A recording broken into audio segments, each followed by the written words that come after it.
Alhamdulillahirabbil alamin. Wa bihi nasta'in salatu wassalamu ala asyrafil anbiya'i wal mursalin sayyidina wa maulana Muhammadin wa ala alihi wa sahbihi ajma'in. Puji syukur kepada Allah Subhanahu wa taala. Di siang hari ini kita bisa berkumpul dalam rangka sosialisasi dari Kementerian Agama Republik Indonesia, dalam hal ini dari Dirjen Pendidikan Islam. Mudah-mudahan hadirnya ibu, bapak, semua ke tempat ini membawa keberkahan untuk kita semua, membawa kemajuan untuk kampus kita tercinta ini. Salawat dan salam semoga senantiasa dilimpahkan kepada bagi kita Nabi Muhammad Sallallahu Alaihi Wasallam beserta keluarga, sahabat dan pengikutnya hingga akhir zaman. Yang terhormat Ketua Sekolah Tinggi Ilmu Tarbiyah Syirajul Falah Bogor, dalam hal ini diwakili Wakil Ketua 3 Bidang Kemahasiswaan dan Kerjasama Bapak Ahmad Sofyan MSI.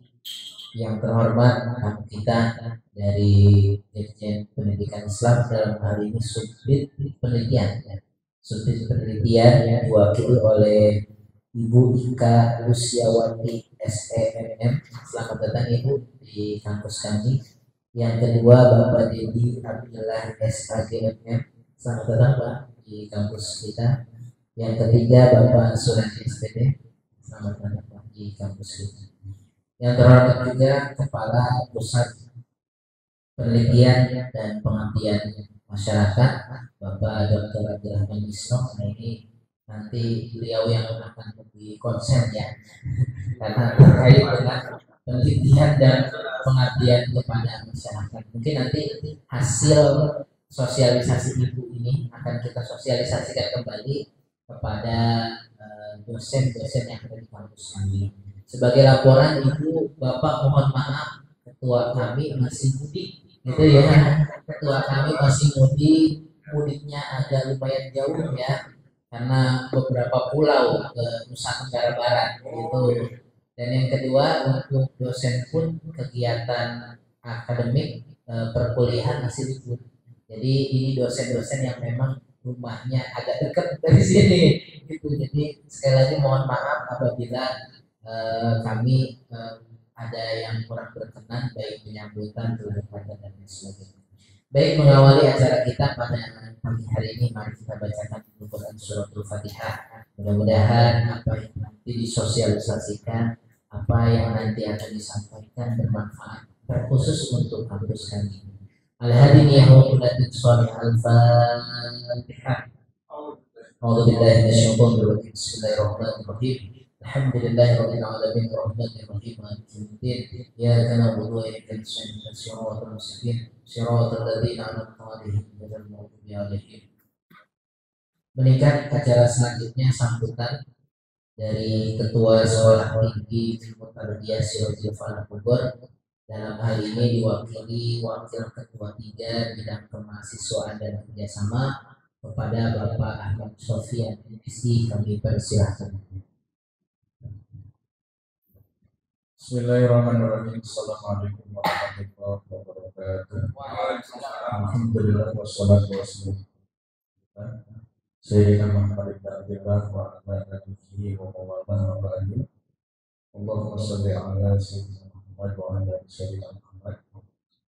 Yang saya hormati Pak Dr. Misno, kemudian Pak Dr. Hasan dan Pak Rendra, dan tak lupa pada tamu dari Direktorat Pendidikan Tinggi Keagamaan Islam.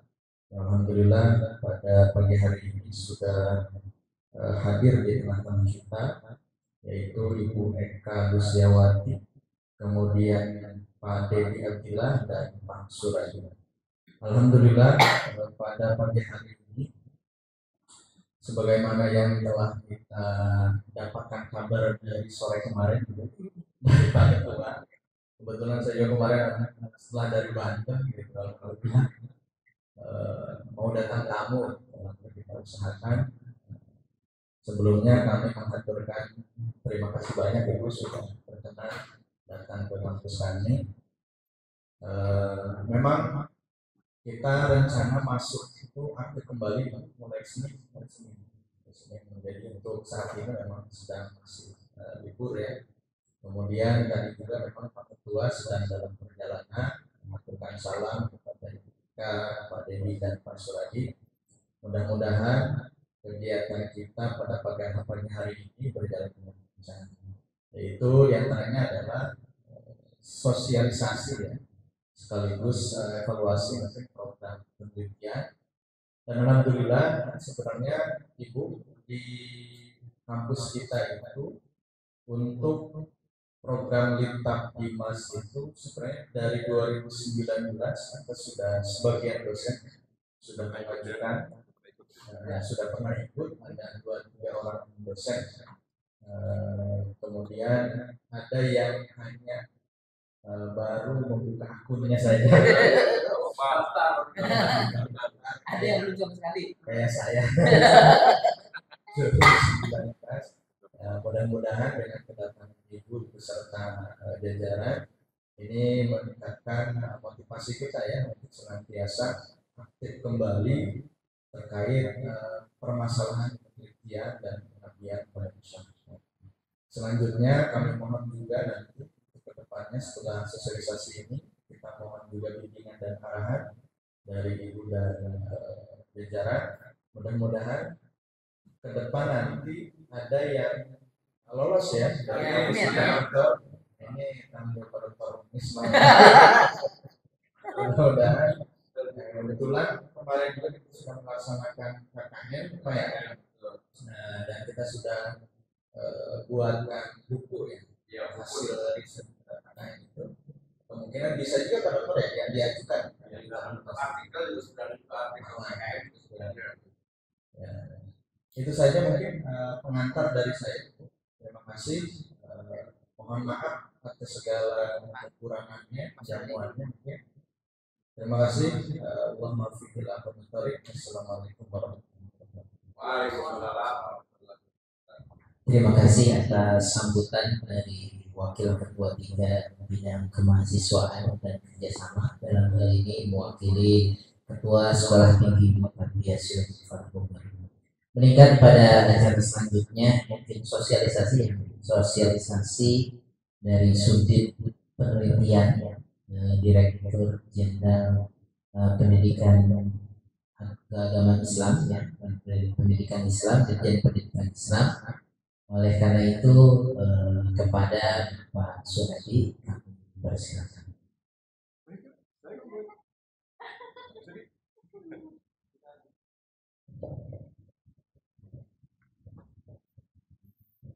Bismillahirrahmanirrahim. Assalamualaikum warahmatullahi wabarakatuh.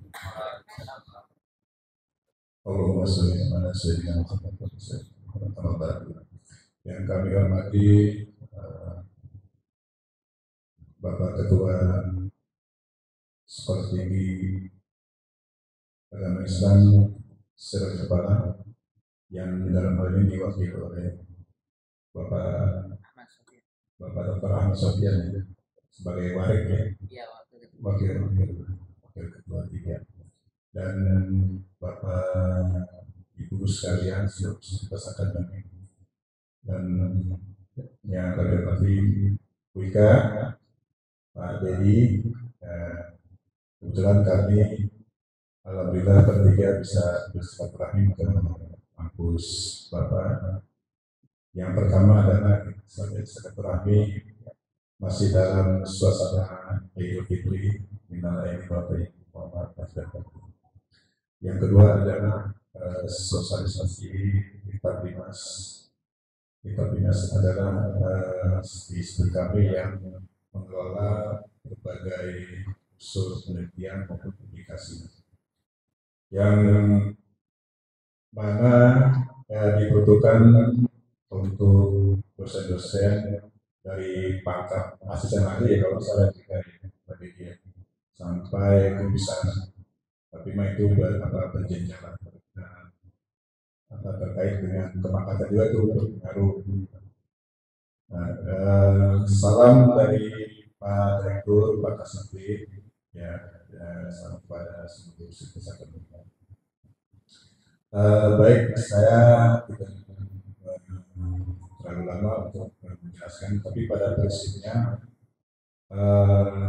negara sudah memfasilitasi Kementerian Agama terhadap seluruh dosen untuk berpacu dalam penelitian. Terutama ini kan meningkatkan akreditasi. Di sisi lain dari kepangkatan, terutama dari segi penelitian. Nah kemarin kalau salah pesan dari Pak Direktur itu, bagaimana sebuah penelitian di kampus itu bisa mengakomodir lingkungan dulu, lingkungan sekitar. Apa sih menjadi permasalahan lingkungan sekitar? Jadi kalau kemarin pesannya pada itu dari kalau salah pada di Amerika ya. Jadi dalam hal penelitian itu tidak menyeberang ke tempat lain, tapi bagaimana bisa mengakomodir ya segala permasalahan lingkungan. Kira-kira begitu kemarin pesan dari Pak Direktur. Jadi harus berbatas. Nah, kemudian harus punya output hasil. Hasilnya itu bukan hanya dimanfaatkan oleh si penulis, oleh kampus, tapi bagaimana bisa didistribusikan ke lingkungan sekitar. Itu kemarin dari pesan Pak Direktur seperti itu. Baik, itulah yang saya sampaikan sedikit. Selanjutnya mungkin dari Ibu Ika kepada Dedi akan menambahkan. Demikian, wassalamualaikum warahmatullahi wabarakatuh. Waalaikumsalam.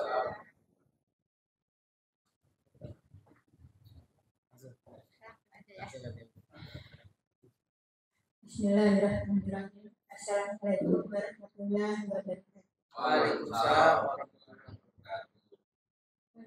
Kita langsung aja ya.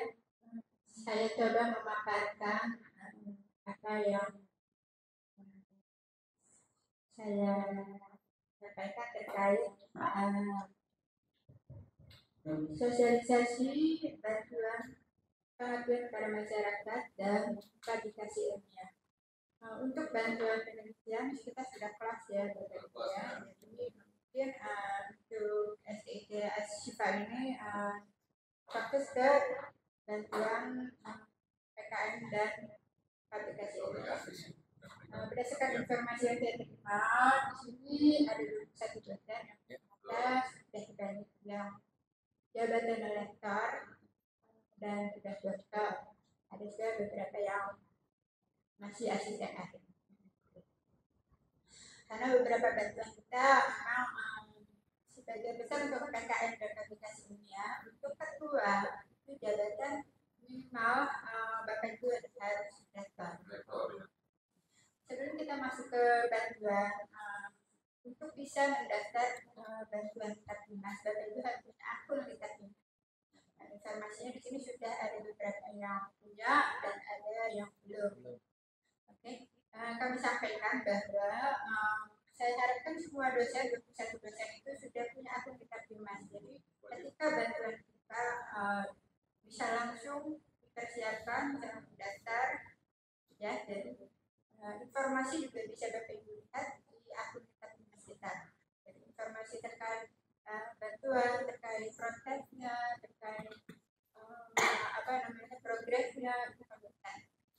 Oke, yang pertama adalah buka aplikasi Kitabdinas aplikasi.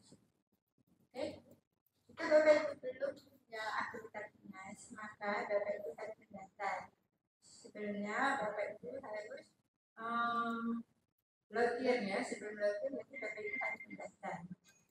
Persiapkan dahulu. Pertama yang Bapak Ibu persiapkan adalah SK jabatan. SK jabatan yang nanti akan dilakukan oleh pihak Kompetensi Kementerian Agama. Okay. Kedua, Bapak Ibu harus punya EIDN. Okay. Kalau misalkan EIDN-nya bisa Bapak Ibu ambil di Farad, screenshot saja. Kalau memang sudah punya kartunya, bisa di PDF-kan. Okay. Dan persiapkan itu. Okay. Nah, di sini masukkan alamat email, nama Bapak Ibu, password, ulangi password, terus isinya FAI. Bukan ada supaya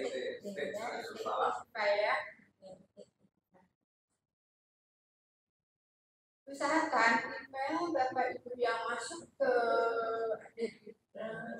akun Kitabdinas, email yang Bapak Ibu gunakan sehari-hari. Passwordnya juga sebisa mungkin sama. Jika ada kendala, jika Bapak Ibu sudah punya akun tapi ternyata lupa dengan passwordnya, Bapak Ibu bisa bertanya kepada operator kami untuk direset dan kembalikan password. Oke. Nah,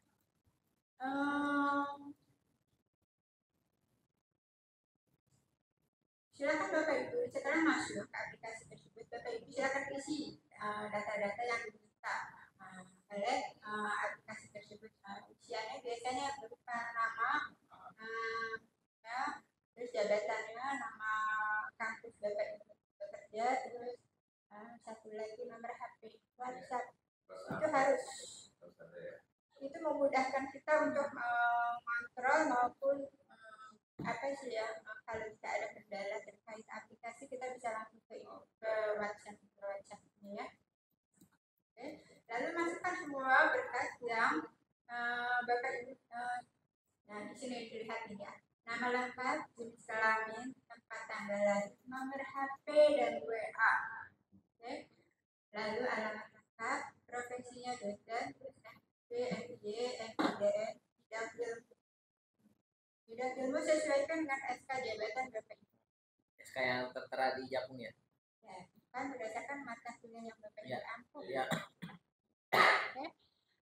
Lalu scan dokumennya masukkan NIDN maupun SK jabatan.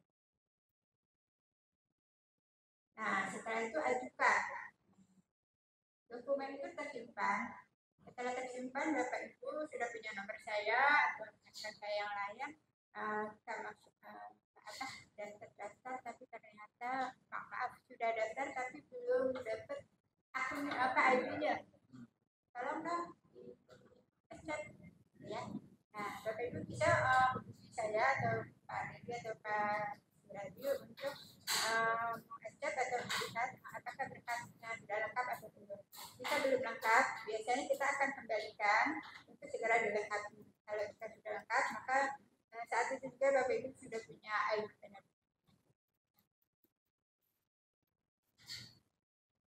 Nah, ini menunggu persetujuan. Nah, ini harus ada persetujuan dari kami. Bisa. Di sini terlihat bahwa usulan Bapak Ibu sudah disetujui dan terlihat ID benar.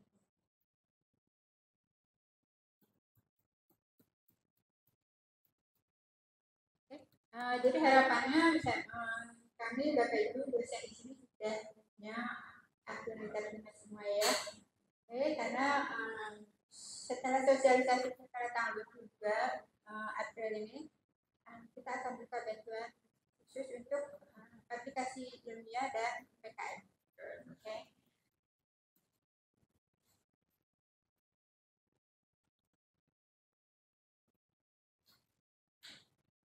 Selanjutnya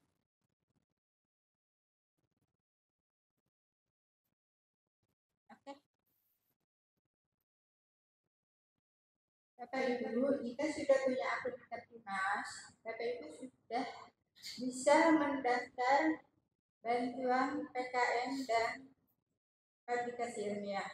Oke, masuk ke akun Intertimas. Seperti biasa, login, masukkan username dan passwordnya. Terus klik menu peneliti.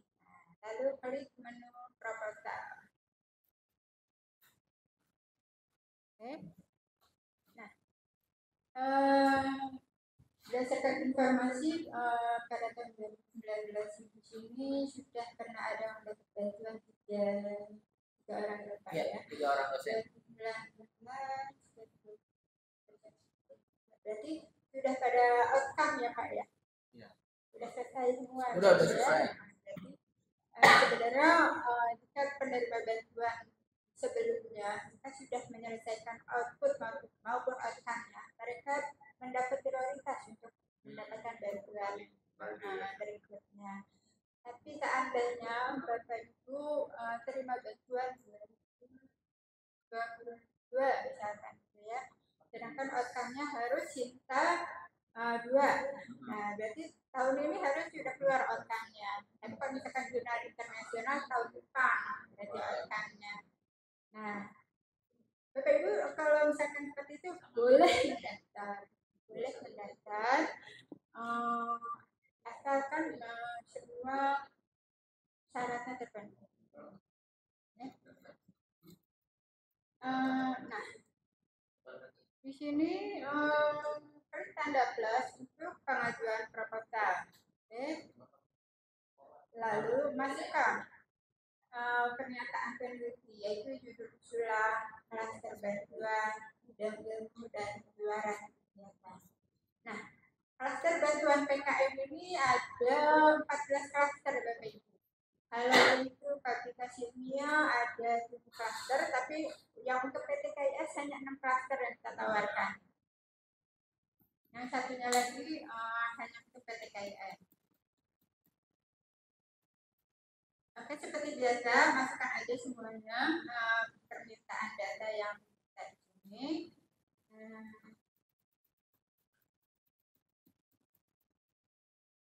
Satu poin yaitu ketika memasukkan proposal, Bapak itu jangan sampai salah pilih klaster pertama.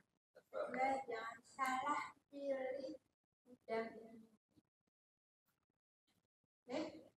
Ketiga, jangan salah juga jika ternyata persyaratannya hanya maksimal 3 anggota misalkan.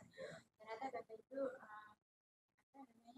ketiga anggota tersebut ternyata tidak punya akun teman. Itu tidak bisa. Harus salah satu punya atau ketuanya wajib punya kalau ketuanya. Salah satu bisa. Itu kalau misalkan bilangnya minimal dua anggota, misalkan Bapak Ibu misalkan 4 anggota, nggak apa-apa.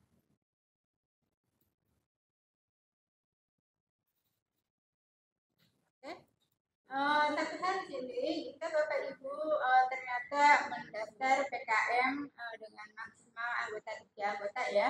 Nah itu ketika Bapak Ibu mengusulkan, Bapak Ibu harus memberitahu kepada anggotanya ketiganya supaya mereka mengklik chat bahwa mereka setuju untuk menjadi anggota untuk usulan bantuan ini bersama ketua si A.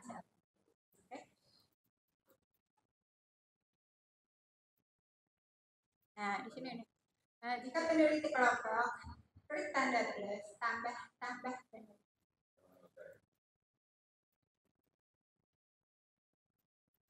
Oke. Simpan dan lanjutkan, lalu buka